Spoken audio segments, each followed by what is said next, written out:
François Rastier, bonjour. Bonjour. Vous venez de publier un livre qui s'appelle Mondes à l'envers, de Chamfort à Samuel Beckett, aux éditions Classiques Garnier. Vous présenter au travers de 9 œuvres littéraires, différentes analyses linguistiques et culturelles autour de ces œuvres. Est-ce que vous pouvez nous présenter quel est le projet global de l'ouvrage ? Alors, peut-être y a-t-il plusieurs projets. En tout cas, bien que le sous-titre indique de Chamfort à Samuel Beckett, l'ordre des chapitres va à l'inverse, c'est-à-dire on commence par Samuel Beckett et on finit par Chamfort. En fait, l'idée est celle-ci, c'est que le développement de l'histoire littéraire est évidemment enseigné dans sa chronologie, mais mettons-nous du point de vue de la création de l'écrivain, qu'y a-t-il sur sa table de travail, ou en tout cas dans son esprit, il travaille avec la littérature antérieure ou voisine ou d'autres pays. On est dans un univers de création qui est cosmopolite, multilingue. Si on regarde dans les brouillons des écrivains, on voit qu'il y a souvent plusieurs langues. Et c'est frappant chez Flaubert, par exemple, qui prend de la documentation chez par exemple des géographes anglais pour écrire sur la Palestine, etc. Et donc c'est l'espace de cette création et son rapport avec son matériau, ce qu'on a appelé aussi son intertexte, son renvoi aux autres œuvres. L'idée que la création est une recréation, une transformation à partir d'œuvres anciennes ou modernes, qu'elle a une valeur à la fois polémique et critique, et que l'on ne peut plus soutenir l'idée que l'œuvre est une sorte de, je reprends les mots de Mallarmé, calme bloc ici là, je suis d'un désastre obscur, quelque chose qui ressemble au marbre antique, seul de son espèce. Alors pourtant, la notion de monde laisse penser ça. Oui, alors ces mondes ne sont pas nécessairement des mondes d'un écrivain. Parce qu'on a tendance à rabattre l'œuvre sur l'écrivain. C'est vrai qu'il y a un style d'auteur, mais il y a aussi des styles d'œuvre. Et les grands auteurs ne font pas toujours la même chose. Microsoft a scanné 500 Rembrandt, il les a, si on peut dire, modélisés à l'aide d'une intelligence artificielle, et il arrive à faire un Rembrandt type. Bon, ce Rembrandt type, n'importe qui à l'époque dans le voisinage de Rembrandt le faisait. L'originalité de Rembrandt, c'est de ne pas avoir toujours fait du Rembrandt. C'est non seulement d'avoir fait du Rembrandt, mais aussi d'avoir fait autre chose et de n'avoir pas cessé d'expérimenter. Donc il n'y a pas qu'un style d'auteur, il y a aussi les styles d'œuvre. Et la question qui va se poser, c'est en quoi Madame Bovary est-elle différente de Bouvard et Pécuchet ? Bon, c'est évident pour les chercheurs en littérature, on est bien d'accord, mais c'est la singularité de l'œuvre qui m'intéresse et non pas l'idée que l'auteur répandrait sur l'ensemble de ses écrits une sorte de grâce uniforme. Et malgré tout, les études littéraires sont organisées plutôt autour des auteurs qu'autour des œuvres et du dialogue entre les œuvres, disons pour le moment. Du moins, les études vingtiémistes sont organisées comme cela, alors que pour les seizièmistes ou les antiquisants, il en va tout à fait autrement. La notion d'œuvre a évolué et on est encore dans la on est encore tributaire d'une sorte de notion de l'œuvre qui dérive du romantisme tardif.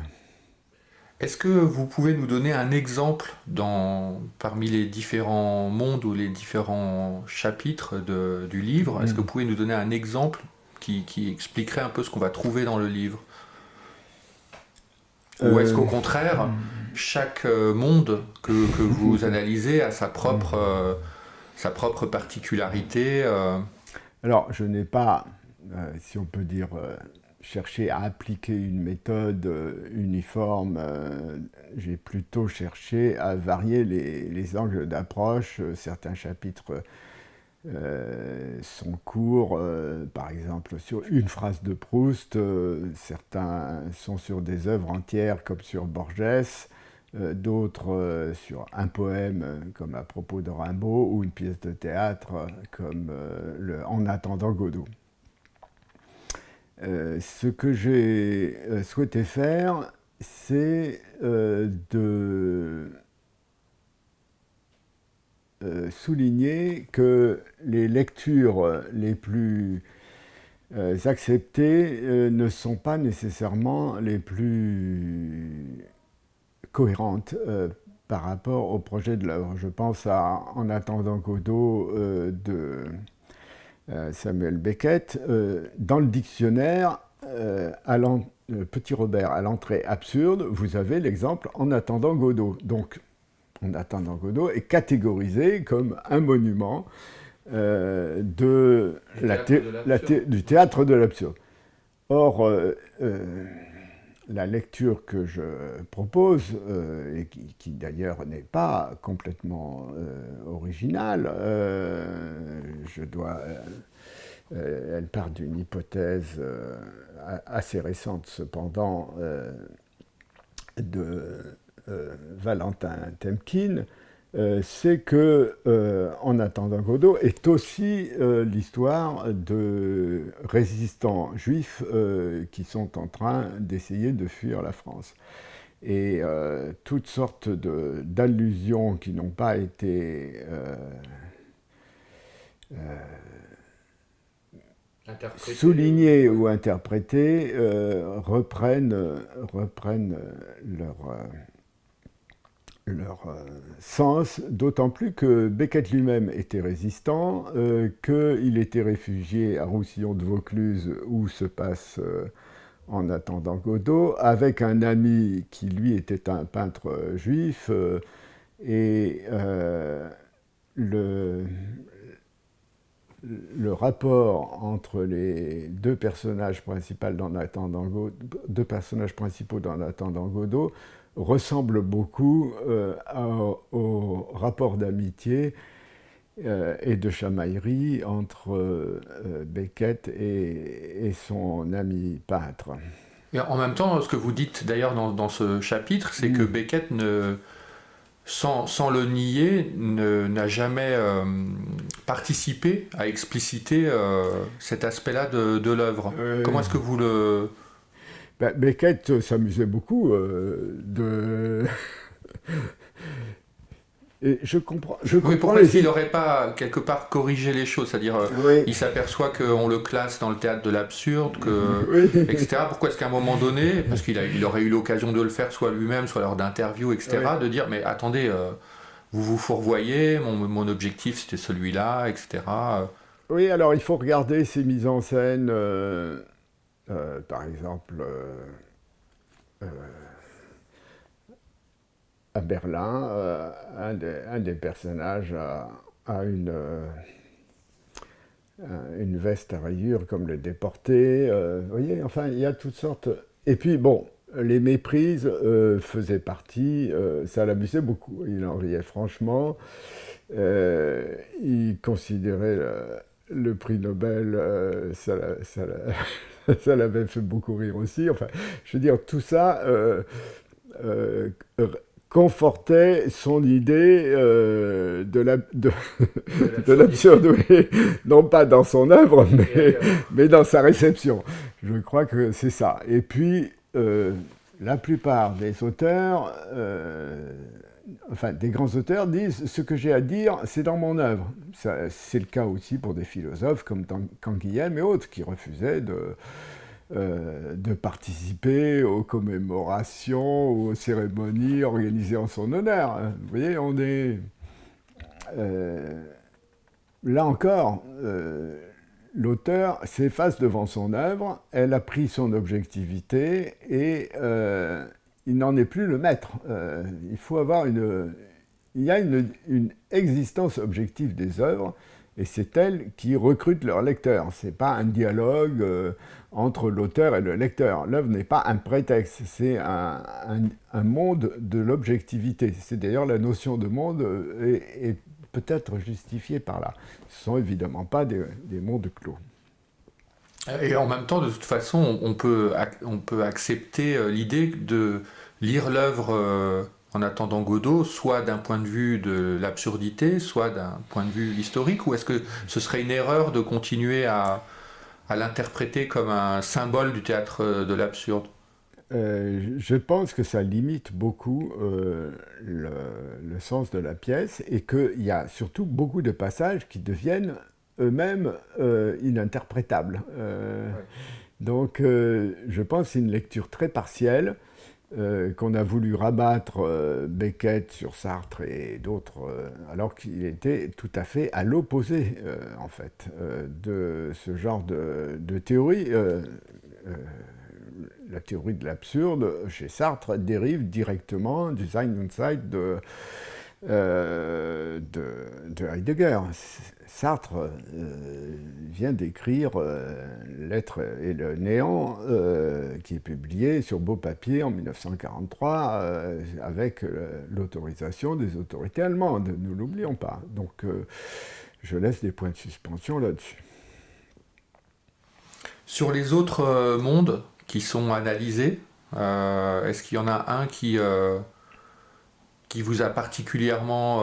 est-ce que le travail d'analyse et de relecture vous a, par rapport à une des œuvres que vous avez étudiées, une des œuvres ou ensemble d'œuvres d'un auteur, est-ce qu'il y a quelque chose qui vous a particulièrement marqué ou peut-être sur Borges, où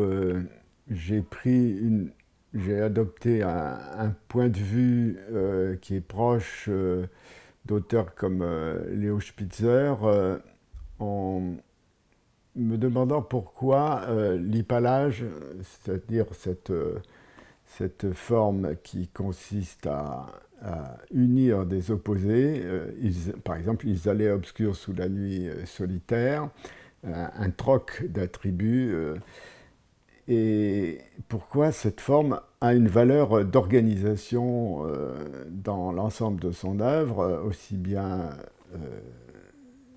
au niveau de la phrase ou même du syntagme qu'au niveau de l'organisation des textes, et c'est lié à un projet de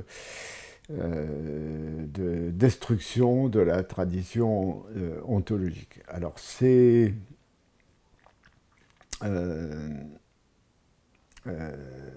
d'où le goût de Borges, sans doute pour les paradoxes, mais on n'est pas simplement dans le mot d'esprit, ça a une valeur d'architecture. Sinon, j'ai pensé aussi à ce poème de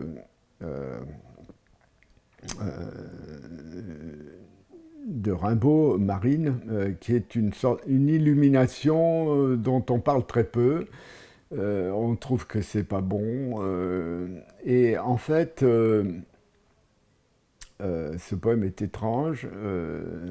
Il est évidemment dépourvu de personnages. Il ne représente pas du tout, il ne cadre pas avec l'image un peu convenue des illuminations, et surtout tout son arrière-plan qui vient de la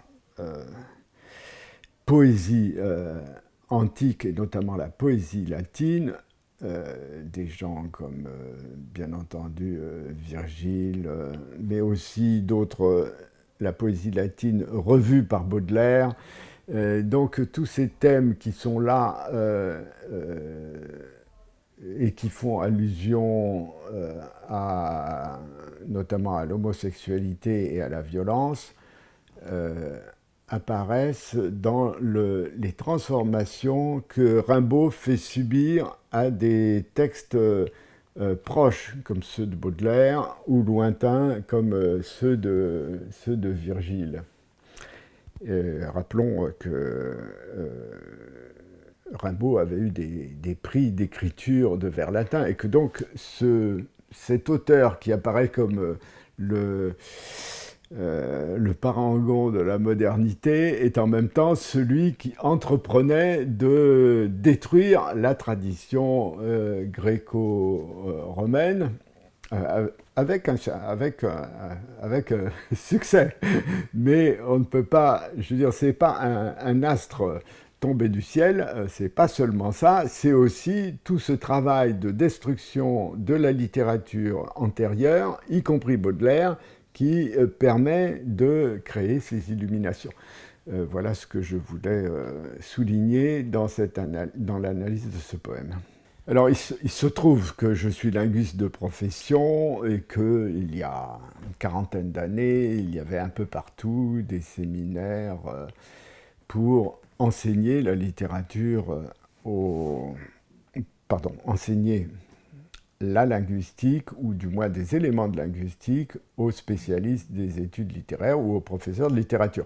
Mais en fait, je pense que c'est beaucoup trop unilatéral et qu'il y aurait bien besoin d'enseigner la littérature aux linguistes parce que, du moins dans notre pays, les études littéraires et les études linguistiques ont considérablement divergé, aussi bien du point de vue académique que du point de vue intellectuel, si on peut dire, ou même scientifique. Ça va même en s'accroissant. Va même en s'accroissant.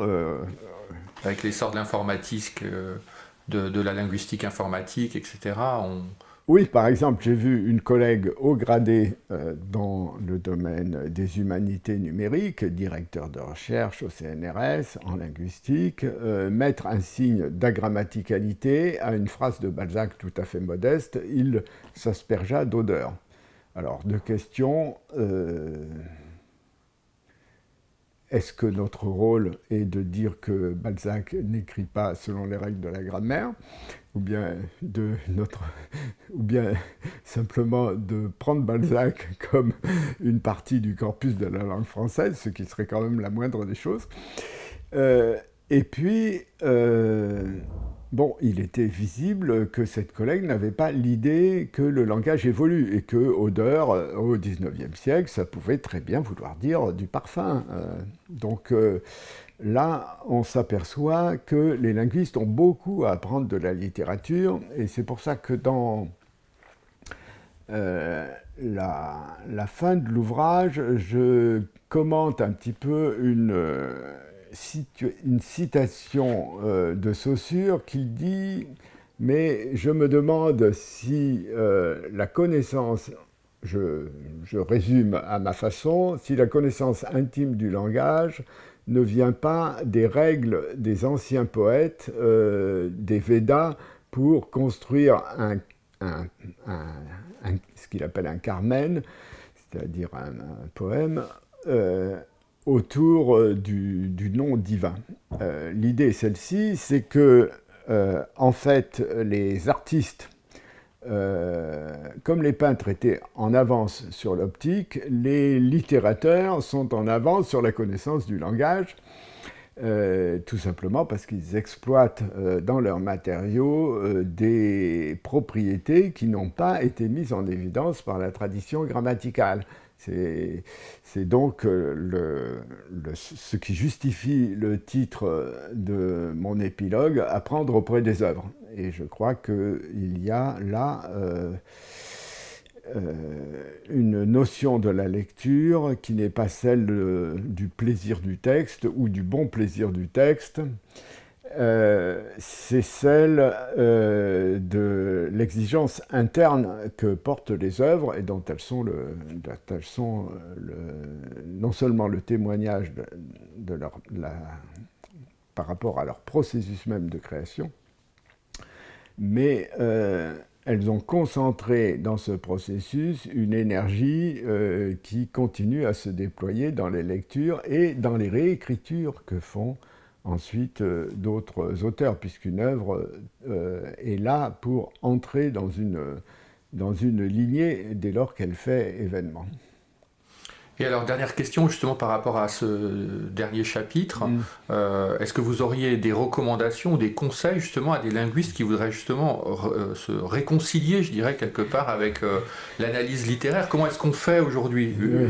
Là où on en est rendu, c'est quand même avec une disjonction forte entre d'un côté les littéraires, je dirais, pur jus, entre guillemets, et de l'autre côté, les linguistes qui se tournent de plus en plus vers l'algorithmie, la programmation, le traitement automatisé de la langue. Comment est-ce qu'on réconcilie ces deux mondes? Quelle étape, par quoi est-ce qu'on pourrait passer pour réconcilier ces deux univers? Alors, juste un point, en fait, il n'y a pas du tout d'antinomie. Par exemple, on peut faire sur les corpus littéraires, les corpus informatiques, j'y ai travaillé par ailleurs, ça n'apparaît pas dans ce livre, on peut faire des analyses qui apportent beaucoup aux études littéraires parce que on peut déterminer quelles sont les singularités d'une œuvre ou d'un auteur et, par exemple, indiquer quels sont les mots absents d'un texte.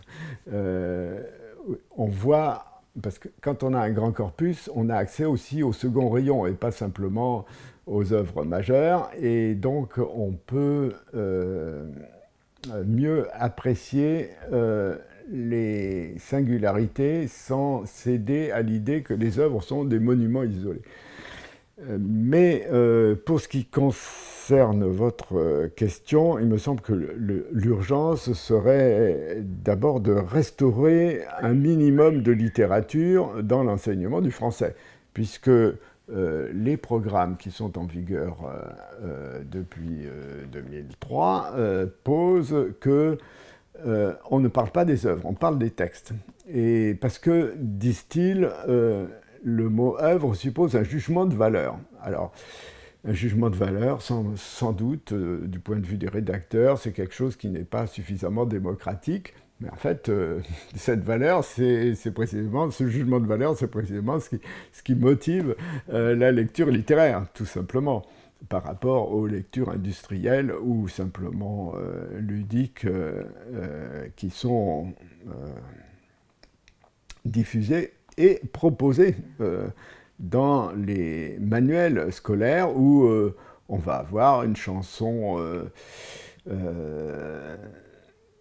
d'un auteur à texte et puis une publicité, page suivante, la publicité pour l'auto Bianchi, la petite voiture urbaine, etc. Enfin, vous voyez, on mélange... au nom d'une modernité, on ne sait pas laquelle, on essaye d'éviter tout ce qu'il y a de difficile dans les extraits littéraires, et c'est de toute façon une situation de facilité, sachant que si on limite l'éducation et l'enseignement à la connaissance du connu, il n'y a plus de défi, et donc on se demande, on n'a pas à s'étonner si les enfants ou les jeunes gens n'ont pas... s'il n'y a pas de défi, on ne voit pas pourquoi ils voudraient en savoir plus. Je donne l'exemple dans un autre ouvrage, Apprendre pour transmettre, je donnais l'exemple d'un écrivain d'origine algérienne de la banlieue lyonnaise. On lui dit « Mais pourquoi êtes-vous devenu écrivain ?» Il dit « Mais en fait, un jour en troisième, la prof nous a amené un sonnet de Ronsard. Et pour la première fois, il s'est vu devant un texte qu'il ne comprenait pas. et qui obéissait à des règles qu'il ne saisissait pas, et il a vu ça comme un défi. Et c'est pour ça qu'il est devenu écrivain. Ça, je trouve ça intéressant. Effectivement. Merci beaucoup. Merci.